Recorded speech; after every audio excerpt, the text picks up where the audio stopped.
Hello, friendos! Welcome back to another exciting episode of Frosty Talks, where today we're going to talk about that lovely, lovely, lovely game of Fallout 76. So, what is going on? So, I don't know if you guys remember the release of Fallout 76, but it wasn't pretty. It was not pretty at all. A broken, buggy mess. Kind of the Bethesda norm. I got iced tea here. Sorry about that. But it was a broken, buggy mess when it came out, and they what did the developer say? It just works. No, no, it doesn't. That's not how any of that works. Like, you can't just code something and expect it to work. You gotta work. You gotta debug it. I mean, I programmed sort of a video game when I was in programming class when I was in high school, and debugging that motherfucker was, whew, I hated that. But at the end of the day, I debugged it and I made sure all of my stuff worked, and I was almost pretty much anal about it. Like, if something didn't work right or something didn't feel right when it was worked in, I hated it. Like, I had to fix it right then and there. But I always did it in segments, right? So I would hit this, and this should work. If I hit this and then that other thing didn't happen, I would immediately stop what I'm doing, look at the code, see if there's anything that I could, use differently. Maybe something I could change to make it work.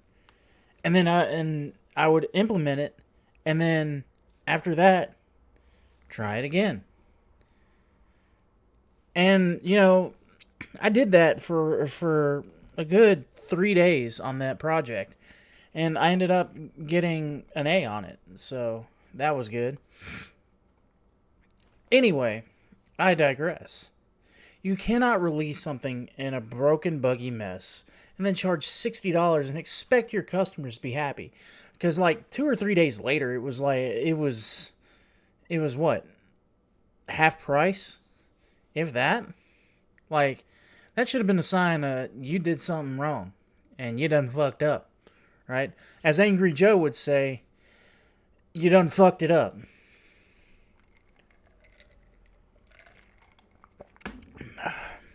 Oh, that's good.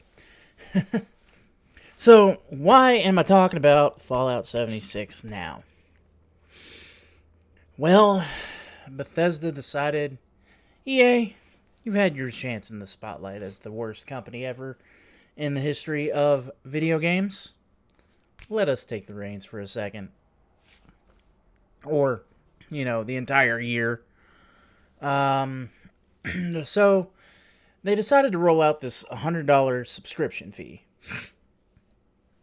And what this would do would give you private servers, unlimited space in fast travel, and a couple of other things. But those are the three main things that I took away from it. Like, I was like, all right, I ain't gonna buy it,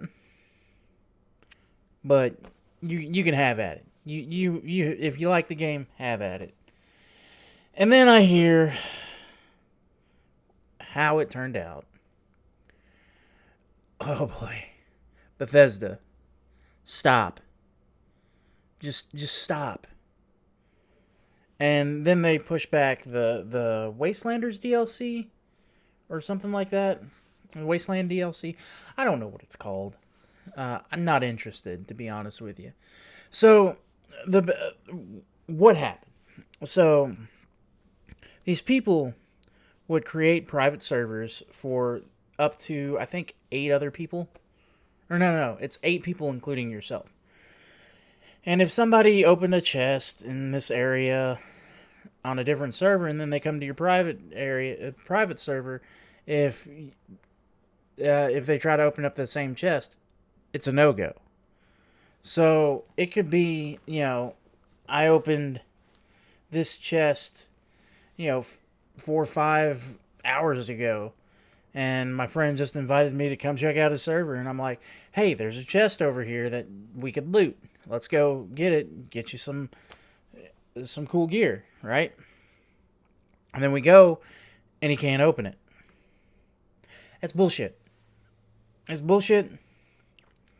It's bullshit.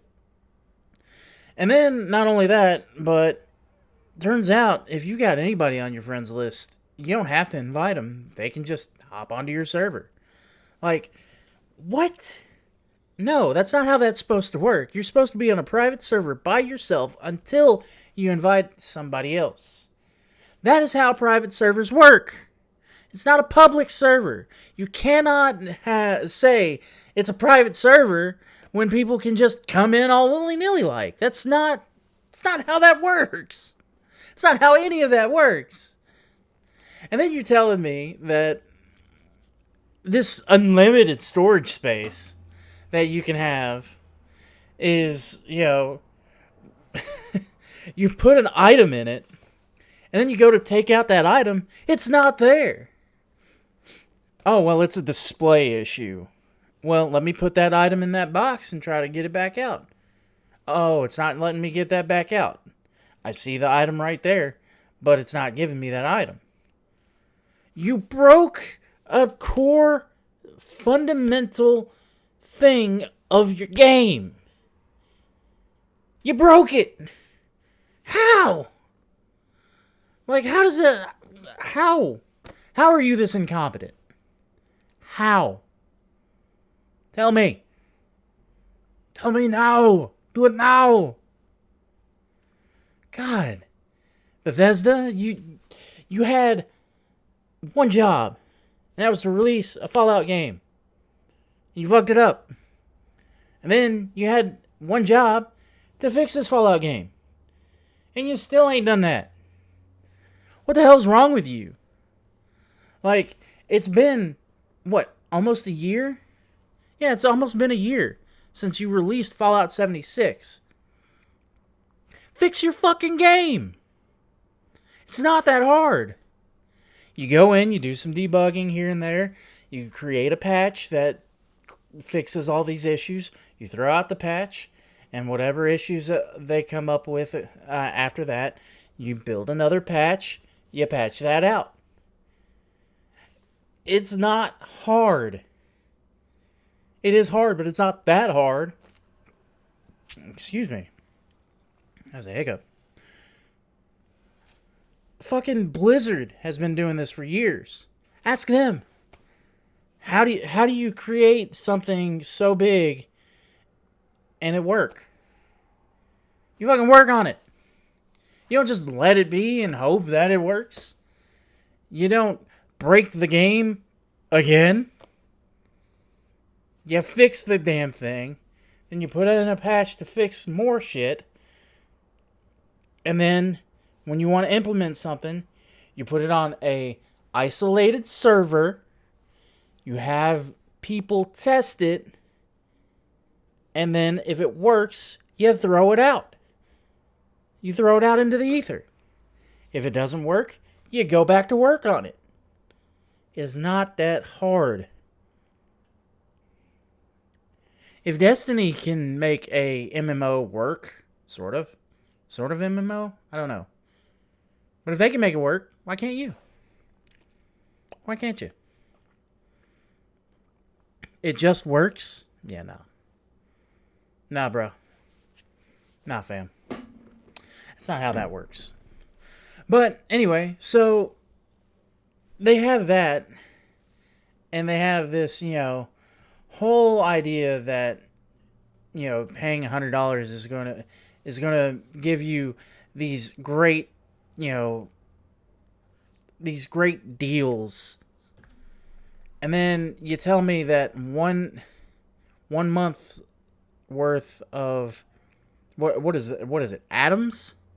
Can't even buy one of the most basic skins. I'm paying $100 for private servers, for unlimited storage and fast travel. And you can't give me enough atoms in the game to buy a basic skin? Yeah. What? What? Excuse me? Bacon powder? What's your excuse? What's your excuse? There should be no excuse at this point, because your game's almost been out for a year. And you're putting in stuff that just works. No. And I don't have any footage because I don't give two shits about this game, because I thought it was a cash grab to begin with. But we have Angry Joe covering it. We had the Quartering covering it. I think we even had like Hero Hey. People who aren't like big in the gaming scene cover it.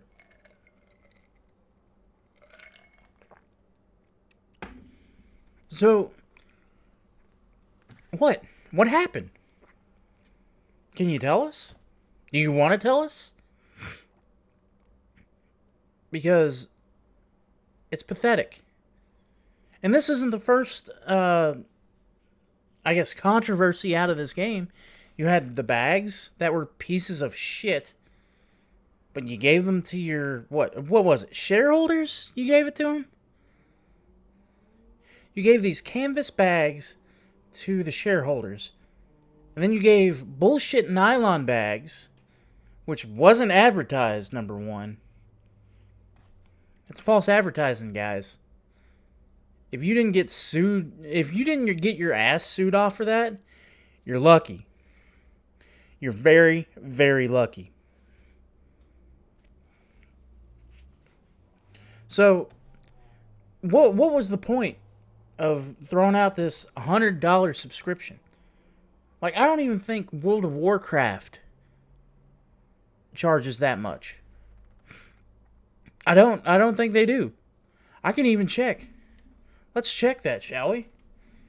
Instead of just speculating. Why don't we check that? I'll Google it.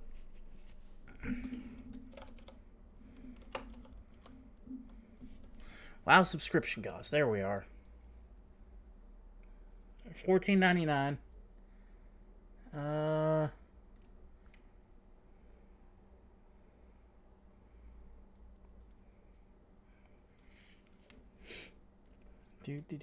Do.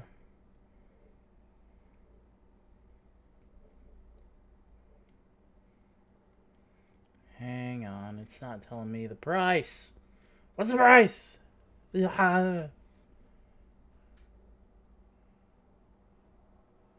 Oh. Alright, here we go. Shop.battle.net for a WoW subscription.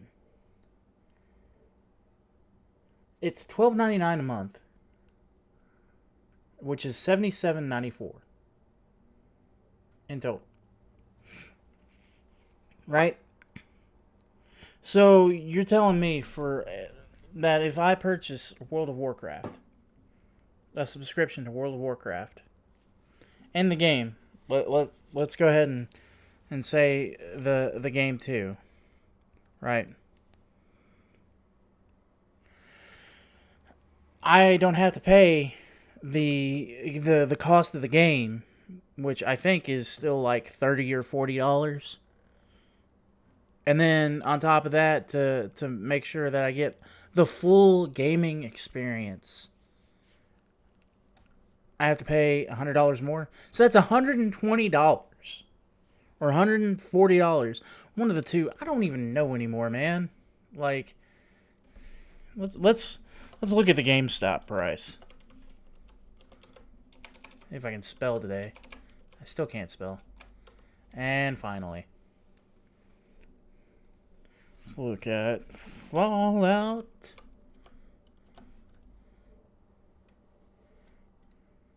Look, I don't give two shits about Call of Duty.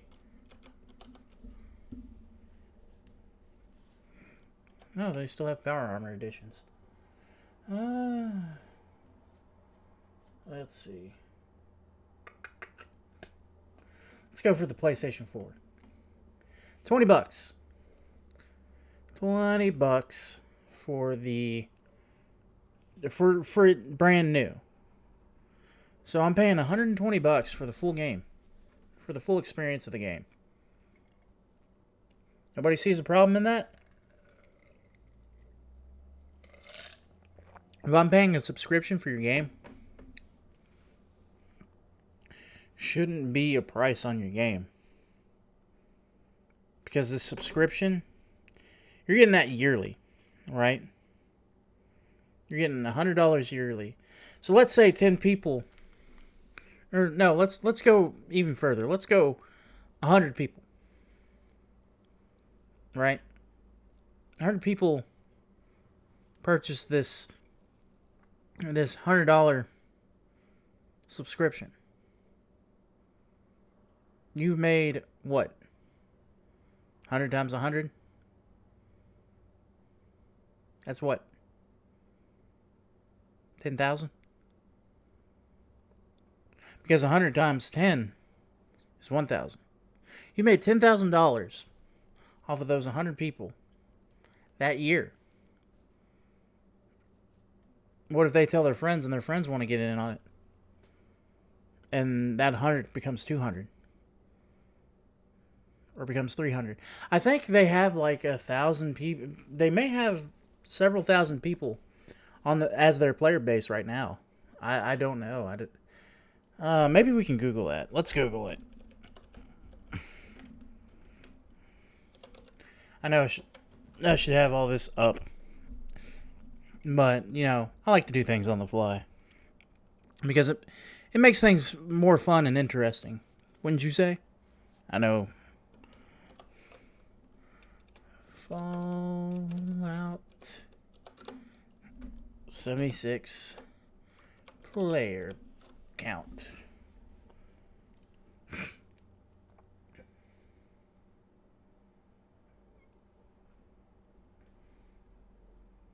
When was this? January 15th. April 7th.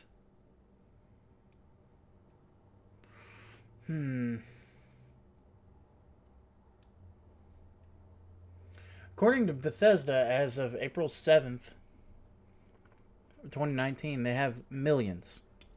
So say, 100,000 decide to buy that subscription.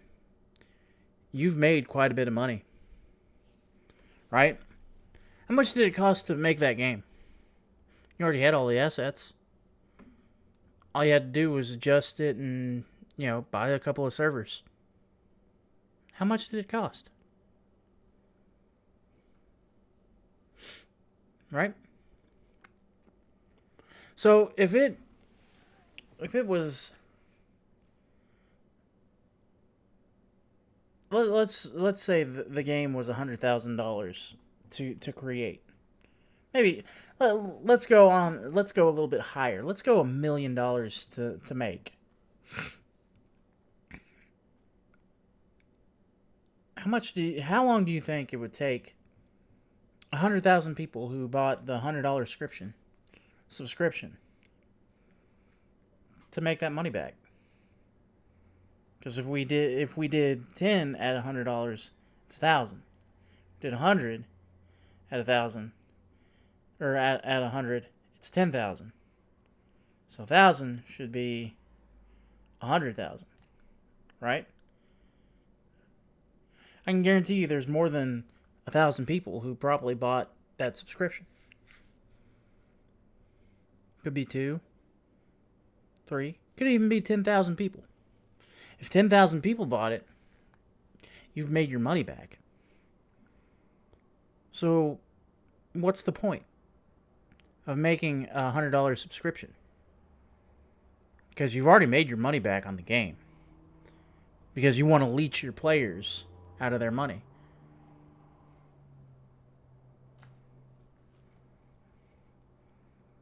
What's the point in making it so high? Could have done, Oh, what is it? You could have done what World of Warcraft done. Started at $15 a month.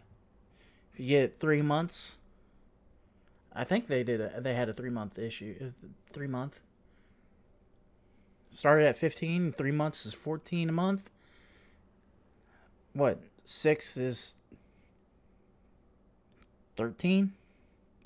7 or all 12 months is 12. $77 for an entire year. So tell me, why 100? Why 100 a year? Are you trying to piss people off? Because if World of Warcraft does 77, and it's a beloved game, by the way, it's a great game. I've played it. I used to play it religiously, and it worked. Yeah, I had maybe a couple of times when the servers would go down for maintenance or just because something happened. But we're talking about a game that worked, that actually worked. You know, you didn't randomly fall through the world. You didn't randomly die. Textures loaded. So, what's your answer for that, Bethesda? Ubisoft, you're next. Because all I gotta say is, watch Angry Joe's review of Ghost Recon. I don't even remember what it's called now. Breakpoint or whatever? Yeah, you're just as bad, Ubisoft. With your littered with microtransactions and, you know, wall hurdles, I guess, is what they called it. Grind walls, maybe? I mean, this all comes back to why people hated, and I do mean hated, Battlefront 2. Sure, the single player was good, but that's not the draw of that game. And you've managed to screw that up. That should have printed money. And all it gave you was a huge controversy. And it wasn't because you were the first. It was just because we'd had enough. So Bethesda, watch it. You're on our shit list. Don't think you're not. So, a little bit happier news. Medieval came out this week. Guys, Medieval. Sir Daniel Fortescue is back in all his mumbling glory. I fucking love that game. I haven't. I'm playing through it on my channel right now. So if you guys are interested, you can watch the first 2 episodes. If this one will ever upload, I'm having trouble, and I don't know why. So, what is Medieval? For the kids that have never played Medieval before, Sir Daniel Fortescue led the charge against Zarok and ultimately defeated him.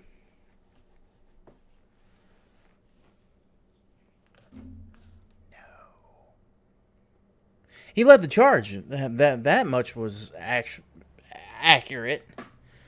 But he got an arrow through the eye. You think getting wanting to be an adventurer but taking an arrow to the knee is bad. Try taking an arrow to the eye. That pretty much ends your adventuring career and pretty much everything else. But they give the kill of Zarok, the evil wizard, to Sir Daniel or Sir Dan. Oh God.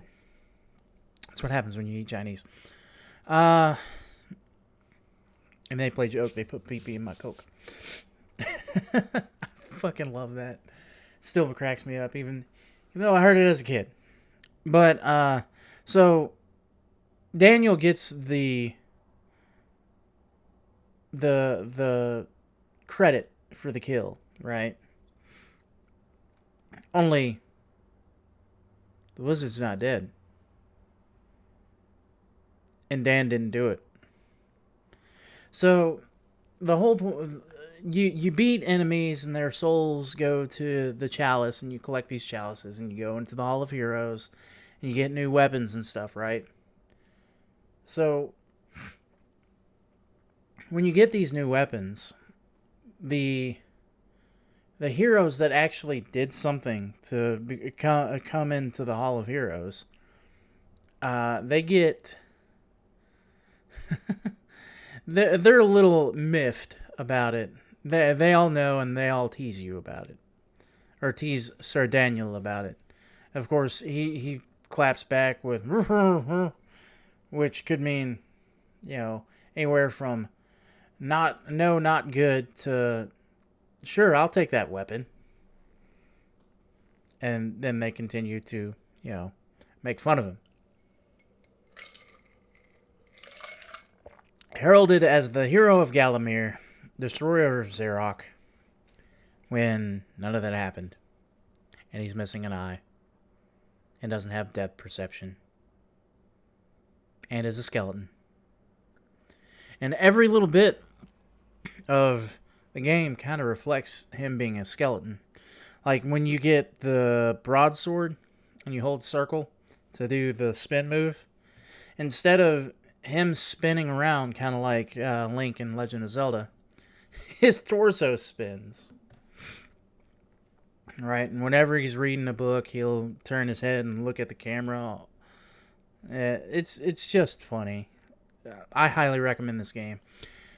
Because not only is it sassy as hell, but it's charming. It's charming, it's sassy, and not only that, but it has a real Tim Burton feel without being Tim Burton. Like, Tim Burton has this thing, and I don't know why he has this thing, but it does. Like, when he first started directing movies and making animated shorts and stuff like that, it was charming. It was different. It was macabre. But over the years, it just kind of got annoying. Like, I liked... I don't think he did not Jack and the Beanstalk. James and the Giant Peach. I don't think he did that. But there's a lot of style taken from him for that. And I love James and the Giant Peach, but because that is more story-driven than aesthetics. Like, a skeleton trying to steal Christmas because he's bored of, trying to up the game of Halloween was just kind of boring to me. Like, I really didn't like it all that much. It was okay movie, but I don't see it as this, like, epitome of Halloween and Christmas, like a lot of people do.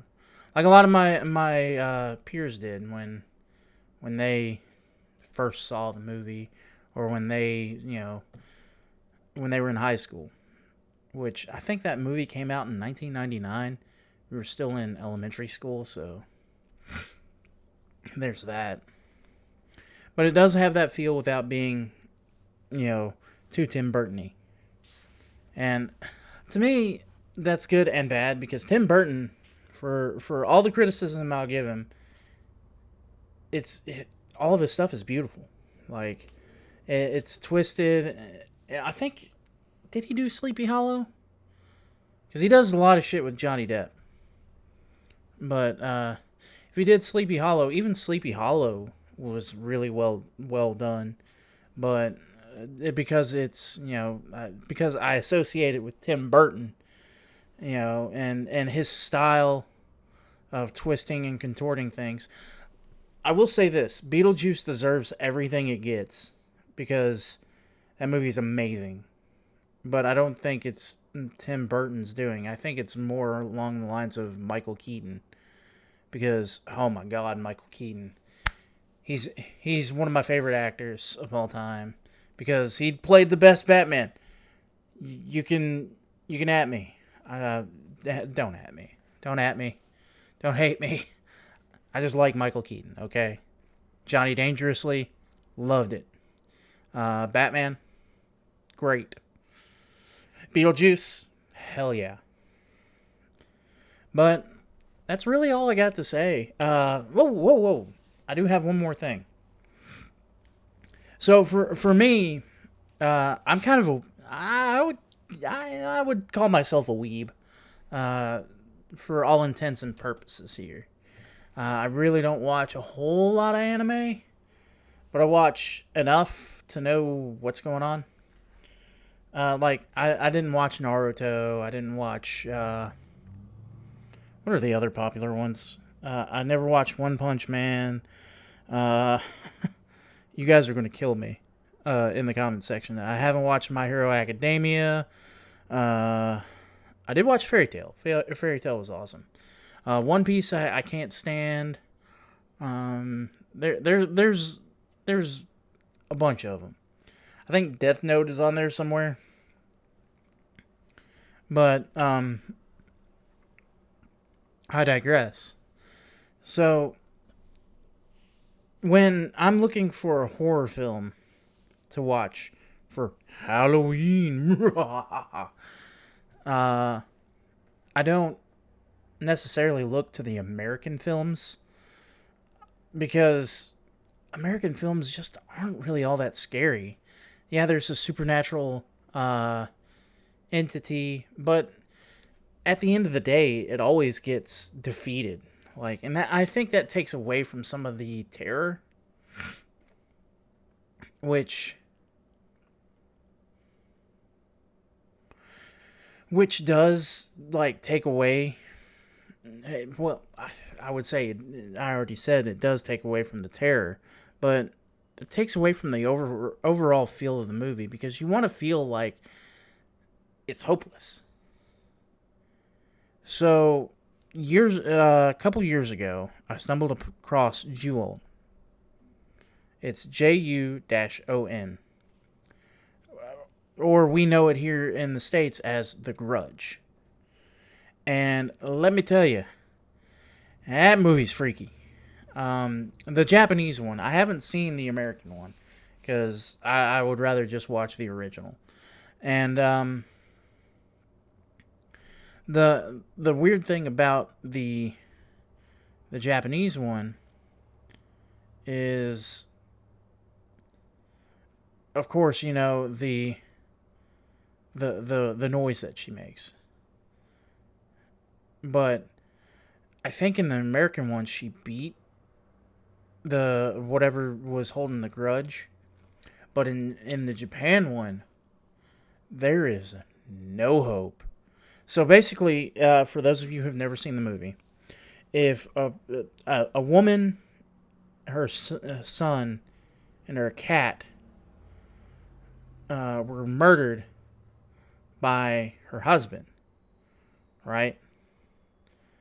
And then he killed himself. Well, because he was jealous and thought that she was cheating on him. Yeah. And so in killing her, he crushed her windpipe. So it sounds like almost like a death rattle. Like not a death scream, but a death rattle. Like something like that. It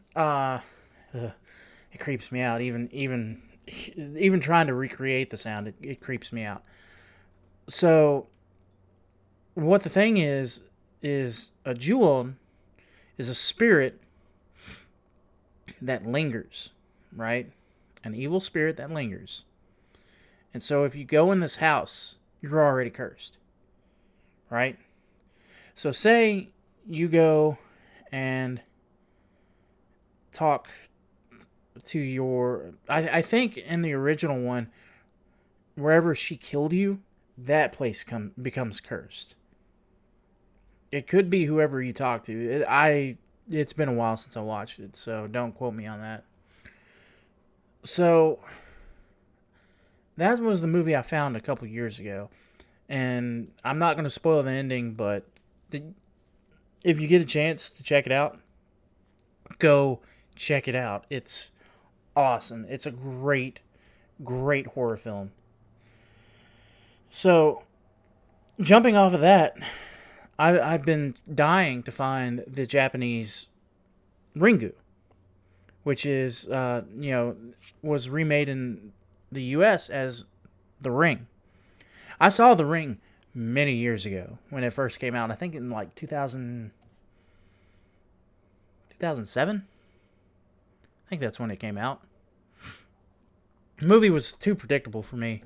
Well, it wasn't predictable for me, but I could predict the movie, which freaked me out more than actually watching the movie. I was like, have I seen this before? Like, what the hell? Right? So, I've been dying to find Ringu, which is the original. So, I finally find it. I found it last night, and I watched it. And it's so much better than the American. Because I think in the American version, you actually learn before the dude is killed. I'm giving away too much of the movie. Anyway, you learn all the rules a little too early, I think, in the original, in the American film, but in the Japanese film, you don't learn it until it's too late. So definitely give that a watch too. It's fantastic, and if you've seen The Ring, I still would recommend it, but understand that there's going to be a lot of differences. But anyway, that's really all I got for you guys. So if you guys got a topic that you want me to go over, I will leave it in the comment section below so I can go over it and talk about it, and give me enough time to research it first. Like, put it in the comment section, but don't put it in the comment section the day before I'm going to release another one of these, because I think I try to do it once a week, always Sunday night and a Monday morning, depending upon how fast I get, everything rendered and uploaded and all that other stuff. But definitely give me some time to research it so that I go into it with all my ducks in a row. In a row. But please, no politics. I'll talk about anime. I'll talk about video games. I'll talk about cars if I have to. We'll talk about tokusatsu shows. Fucking Power Rangers for the win. Tokusatsu. I just, anytime I get a chance to show that off, I'm going to. It's just my thing. Hell, it could even be, games from years ago. Maybe I have a personal connection with it. Maybe I don't. But definitely put it in the comment section below so I can research it and get back to you and tell you what my thoughts are going to be on it. So that's something that I want to kind of get you guys into. Give me feedback on what you want to hear, because I can come up with things all day and all night. I could talk about Evil Dead. I could talk about Marvel. I could talk about DC. I could talk about Ninja Turtles, Nightwing, Mystery Science Theater 3000. It's one of my favorites. Just saying. I could talk about video. I could talk about Nintendo, this, that, and the other. I even have a Famicom, guys. I found a Famicom. I'm still trying to figure out how to get that to you guys. Because, hoo boy, none of the cable boxes go up to 99, and I kind of need that because Japan frequencies are the complete opposite of American frequencies. Like their 1 and 2 is like 99 and 95 or something like that. It's weird, but if I can just get some footage of a Famicom game, I would love to show you guys what I've got, because I think I got something that you guys would like. But That's all the time I'm going to take up for today. If you liked it, hit that like button. Subscribe to us if you haven't done so already. Ring the bell so you get all the notifications no matter what we do. And maybe I'll put a link to one of our other Frosty Talks videos. I don't know. The world is my oyster, and I'm a lazy motherfucker. But anyway, guys, thanks so much for watching, and don't forget to stay frosty.